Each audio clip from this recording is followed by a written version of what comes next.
novel, movie novel Kampung Melayu Luit 1950, karya Daing Ramli Akil.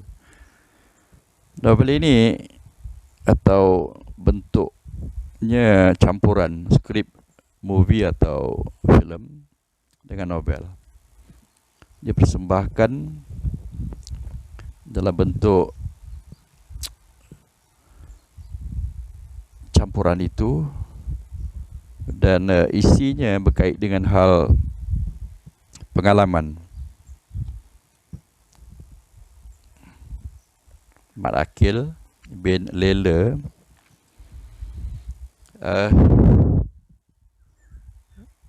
membalas bela atau menyerang pengganas komunis di Kampung Luit dalam bulan Mei 1950.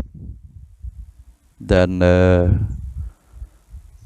khabarnya mengikut kajian saya berdasarkan pada beberapa saksi polis dan orang kampung,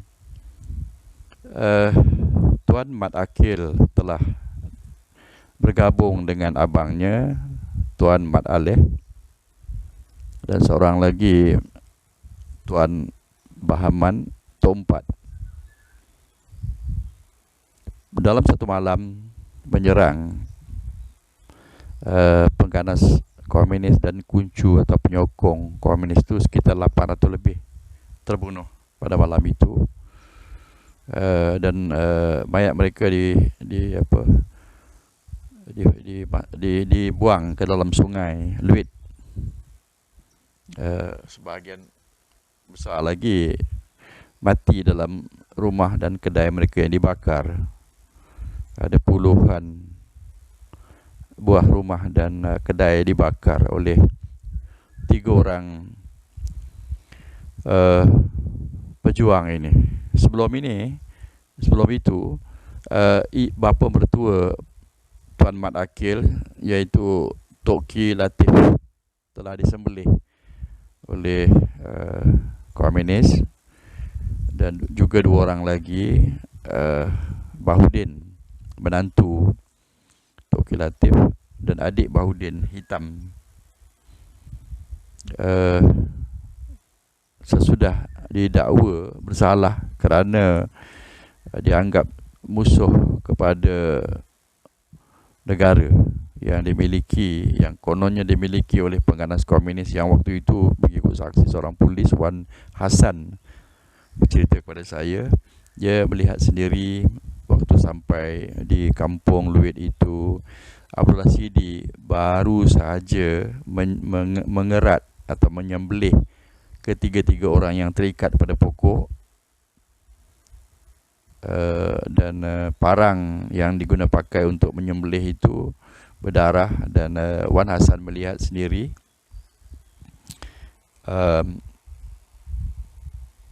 Abdullah Sidi mengelap darah itu pada daun lalang, kemudian masuk ke dalam hutan.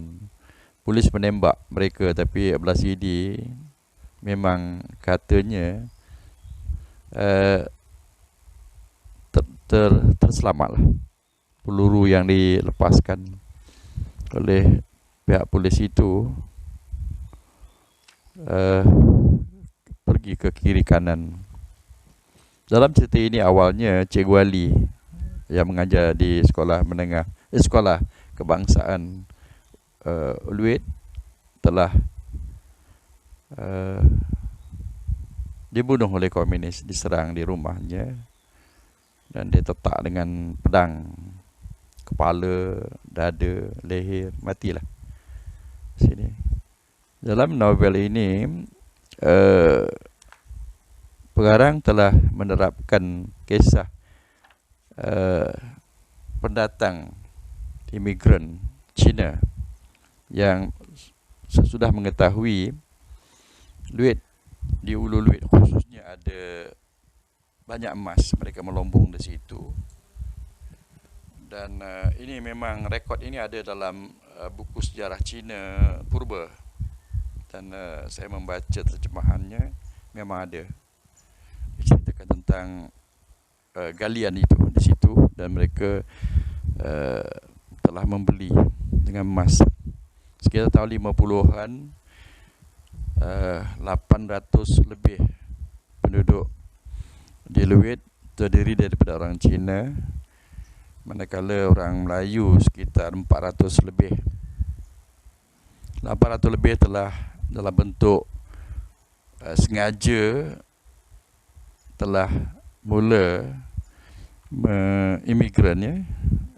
Sekarang pun kita tahulah imigran banyak, Bangla dan sebagainya, telah Indonesia termasuk, telah mengambil tempat orang tempatan. Dalam konteks kajian ini, ketika novel ini dihasilkan, diceritakan oleh saksi, imigran datang ke situ dengan mudah sekali bina kediaman di kawasan-kawasan yang diduduki oleh orang Melayu, kemudian kebun-kebun orang Melayu dengan paksa dan tidak paksa, ataupun secara tidak langsung mereka kuasai. Betul, waktu itu tanah-tanah belum banyak ada grant, dan mereka pun ambil peluang lah, imigran. Apabila membuka atau membina kandang babi dengan memelihara babi yang banyak dengan cepat secara berkongsi, orang Melayu yang tak tahan mula pindah. Berikutnya kedai, ada 4 atau 5 buah kedai runcit dan menjual barangan, dan kabarnya mengikut saksi pekedai bersikap sangat diktator keadaannya.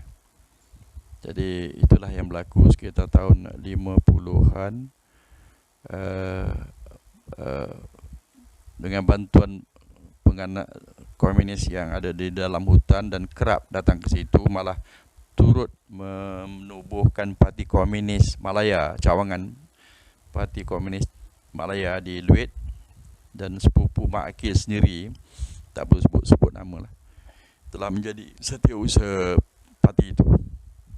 Dan orang Cina yang ada di situ memang cepat kaya, cepat banyak duit, dan kemudiannya telah membekalkan banyak makanan kepada pengganas komunis yang waktu itu diketuai oleh Abdullah Sidi. Saya ulang, Abdullah Sidi. Dalam pasukan-pasukan pengganas komunis yang jumlahnya ratusan orang itu, minoriti memang orang Melayu, majoriti orang Cina. Dan katanya mereka berjuang untuk memerdekakan tanah Melayu.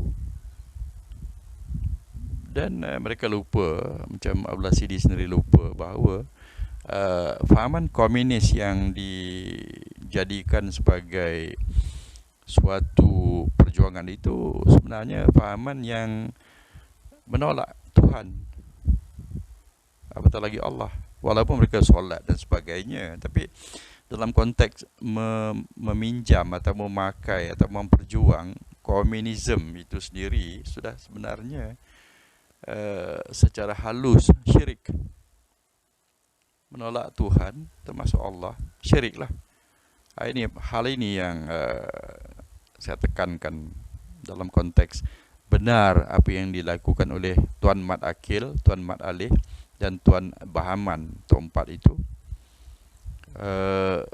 menentang penyokong-penyokong komunis, penyokong-penyokong tegar komunis, dan mereka berbangga sekiranya pasukan komunis dapat memerdekakan tanah Melayu. Jadi pengarang ini, kabarnya Daeng Ramli Akil, menulis novel ini bertujuan untuk menaikkan semangat Melayu jati. Hati-hati dengan imigran, kerana mereka pada umumnya begitu dominan merampas hak orang Melayu. Demikian.